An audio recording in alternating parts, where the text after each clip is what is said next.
அந்த கொடியில் வந்து தவறாக இருக்குது அப்படின்னு நம்ம பேசியிருந்தோம். முதல்ல இந்த கொடி ரிலீஸ் ஆனப்பே நம்ம பேசியிருந்தோம். அதில் வந்து அந்த 2 யானைகள் அவங்க போட்டிருக்காங்க. அது இவருக்கு ஏற்புடையது அல்ல. ஒன்றுக்கொன்று இங்கே வந்து நம்ம போர் புரிய வரல.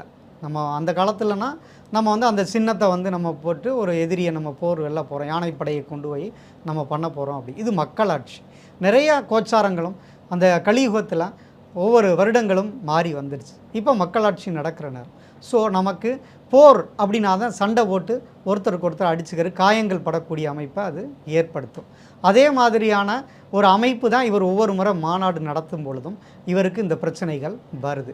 சும்மா ஒரு பொதுக்கூட்டம் அப்படின்னு போனாவே அவங்க வந்து மக்கள் ஏதாவது கை காலில் அடிபடுறது, அல்லது இவங்களை பின்னாடியே 2 வீலரில் துரத்திட்டு வந்து விழுகிறது, அதுக்கப்புறம் வந்து அவரோட இதிலே வண்டி மேலேயே தாவி குதிச்சாங்க.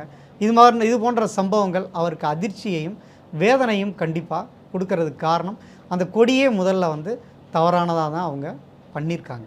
ஏன்னா போன தடவையே வந்து 8 உயிரிழப்புகள், 32 பேர்கிட்ட அட்மிட் ஆனாங்க சீரியஸ் இன்ஜுரிஸோட, பலத்த காயங்களோடையே 32 பேர்கிட்ட அட்மிட் ஆனாங்க. அதனால் இது ஒரு சீரியஸ் ஊனத்தையும் சிலருக்கு அது கொடுத்துருச்சு.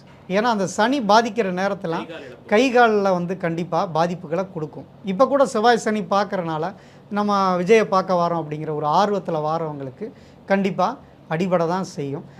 ஜோதிடம் ஆன்மீக தகவல்களை பெற நையாண்டி சித்தரின் சன் பக்தி சேனலை சப்ஸ்கிரைப் செய்யவும்.